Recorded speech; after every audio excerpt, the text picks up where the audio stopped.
Hello, my name is Al Beyer, and I'm a resident of Ashby Ponds. And today, it's my distinct pleasure and honor to sit here and be able to chat with Mr. Vincent DeLuca, a World War II veteran who's also a resident of Ashby Ponds. Vincent, thank you so much for joining us today. It's my pleasure. We look forward to chatting with you here and Sure. learning a little bit about you. Let's start out with your background. Where did you grow up? Where did you go to school? Well, I grew up in the Bronx, New York City. I went to Manhattan College. In fact, I went to Christopher Columbus High School. I don't know if many people are aware of that. Did you say you went to Manhattan College? Yes. Is that in the Bronx also? In the Bronx. Okay. And so was Christopher Columbus High School. Uh-huh. Well, that's terrific. Now, do you know why do they call it the Bronx and the other boroughs are just not? I don't know. It's always been that way. Somehow they put a "the" in front of it to make it more important. Did you, during the period of World War II, were you in school at that time, or did you join the military, and which service? I was drafted into the service. I went to radio school, and I served on destroyer R.L. Wilson, a DD-847. Okay. Was the destroyer deployed during World War II? Yes, it was. Yes, it was. Where did you serve? On the eastern coast, but I didn't see action. Uh-huh. And you say, a radio man. I was a radio man. I remember that. What were your duties in that regard? Well, I would take code wherever necessary.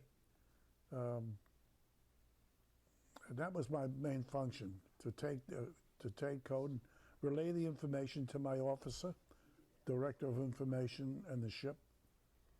Mm-hmm. You mentioned that you did Morse code, that you knew that, and you still retain that to this day. Oh yeah, I know every dot, dash, and I could give you an example anytime. And you never had to send an SOS while you were on the show? No, did-it, did-it, that's an SOS. Right, uh-huh. So how long were you in the Navy, Vincent? Oh, I think about 19 months. Uh-huh. Not very long. And what was your rank? My top rank was first class, radio man first class. Uh-huh. I started off as an apprentice seaman in Bainbridge, Maryland. No, it wasn't Bainbridge. Bainbridge was radio school. In Albany, up in Albany. I forget the name of the school. Up to New York? Yeah. Mm-hmm. Okay. And on board ship, did you have any other duties? No. Just radio man? Strictly take code and radio man, yeah. In that, did you also learn the flags, the semaphores? Was that part of it also? No semaphore for me. No. Okay. And what did you do before the Navy? Did you go into the Navy? You were drafted right out of high school? I was drafted out of Christopher Columbus High School. I was drafted, yep. Okay. Yep. Do you by any chance recall what you were doing and where you were when Pearl Harbor was bombed? Yes. We were playing football. Me and in a field in the Bronx. I forget the name of the field. But a group of friends of mine, we played football. Could it have been Peter Stuyvesant Park? No, that wasn't it. No. It was a rough. We didn't play in any formal locations. Yeah. We were not the richest people in the world at that time. Uh-huh. Well, that's interesting. That's quite a childhood. And my parents are immigrants. They came from Italy, both of them. Mm-hmm. Okay. My father came from. My mother was Sicilian. My father was Calabrese. You could check that out. Calabria is one of the main areas in Italy, and Sicily, of course, is the great island of Sicily, which has a historical background, significant. Yeah. Right. Have you ever been able to visit Italy and Sicily? No, I don't think so. Not I really. haven't been lucky enough to do that. Yeah. How long have you lived here in Fairfax? In Northern Virginia, I should say. How long? 7 years? Since it opened. Since it opened. We were at the very Ashby Ponds. Yeah. Did you live in the area before then? Before you came to Ashby Ponds? Yeah, I lived in the Bronx. Okay. I was born in the Bronx, 3309 Fish Avenue in the Bronx. That I could tell you. I remember that address. Mm-hmm. Gee, it's still there. I'd like to go back. Yeah. Well, going back to your Navy time, Vince, when you were on board this destroyer, were you at sea most of the time? Oh, or did you yeah. come into port? Yeah, we were working with other ships. We worked with other destroyers. Uh-huh. Do you recall if there were any alerts, such as enemy submarines in the area? Because there was quite a bit of activity on the East No, Coast. I really don't remember that. Yeah. No. Okay. And then when you finished your service, Yes. what did you do after that? Well, I went back to school, went back to Manhattan College, got my degree, Mm-hmm. which was in marketing, fundamentally marketing, but with a minor in advertising. Uh-huh. And then I joined a small agency called Hilton and Riggio, R-I-G-G-I-O, where I became a time buyer and it started my career, moving up the road until I became president of my own TV station in Rochester, New York. Wow, really? And Oh. I bet there's still people, Don Allhart, people who ran my Anchorman, salesman. I was general manager. Well, I had a double title. President and general manager was my title. And how long did you do that? Do you recall? Well, until I retired.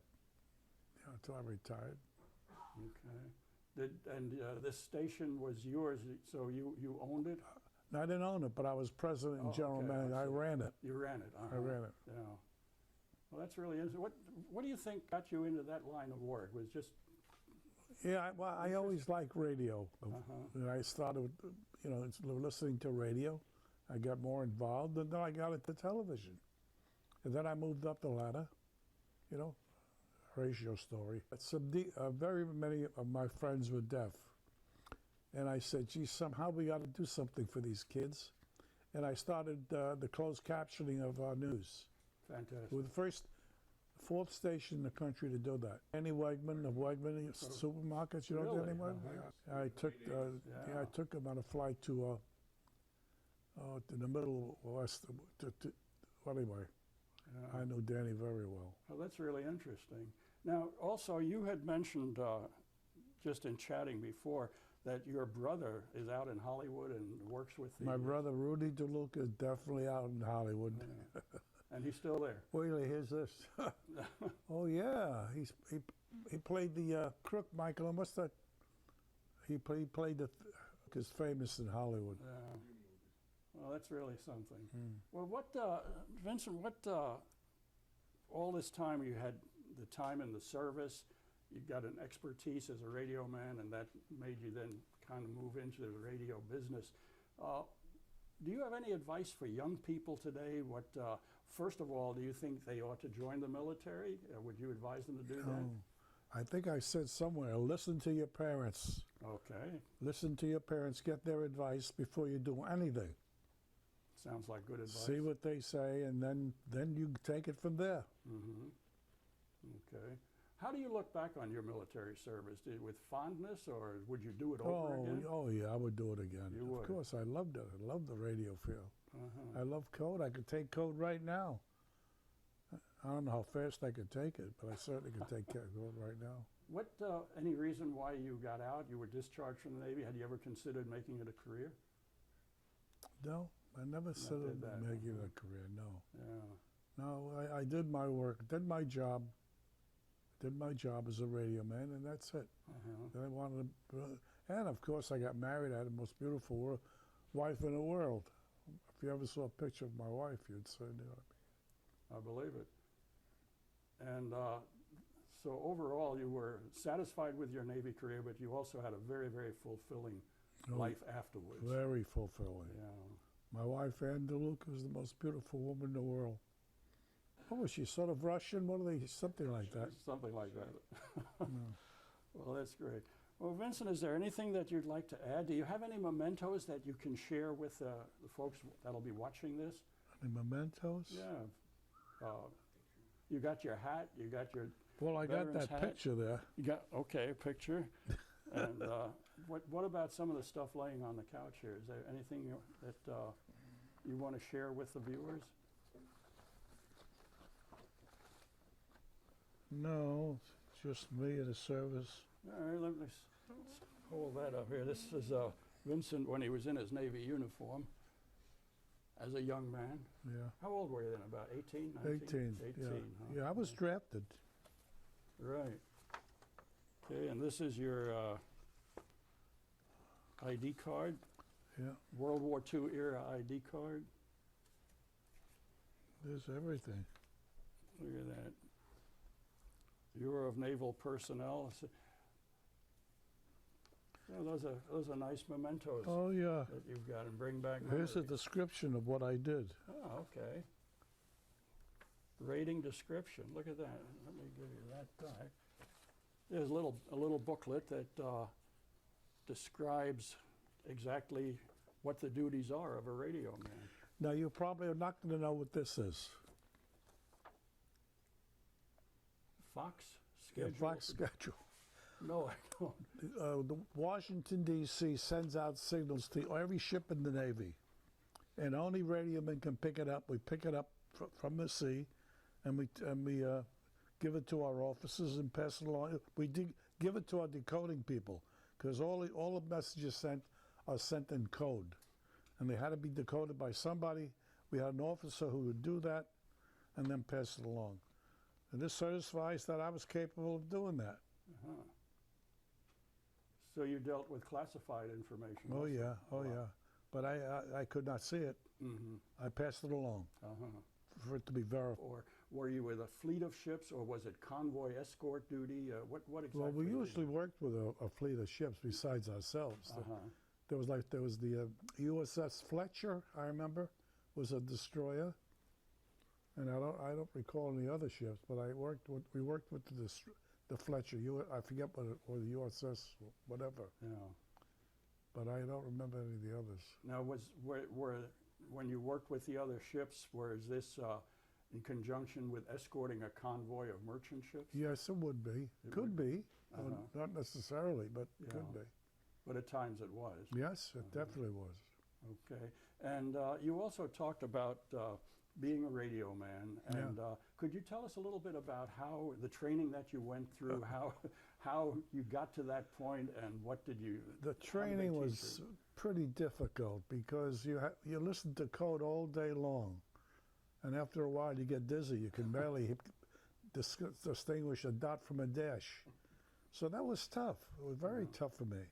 But I got to do it, and I got to do it very well, and I know it now, and I know I'll never forget it.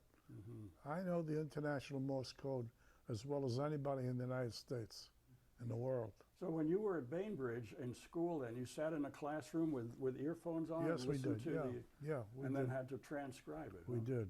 I'd transcribe it. Yeah. And they would come by microphone. We would all listen Uh-huh. and then take code. And then you were graded on how accurately you transcribed. That's what you exactly heard. right. Yeah. And if you didn't grade 100%, you didn't make it. Really? Oh, yeah. They No, were no. very strict. Yeah. And how long was the school? I think about 19 weeks. Well, that's quite long. 19 weeks. Yeah. Yep. And that's all you did. That was that every day you went through these. Every day we went through exercises. code, nothing but code. Mm. Wow, that's really something. And all ships across the country could pick it up.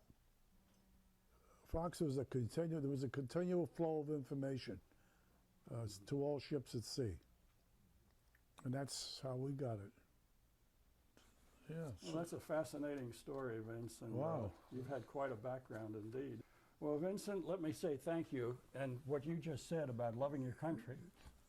Thank you. Thank you.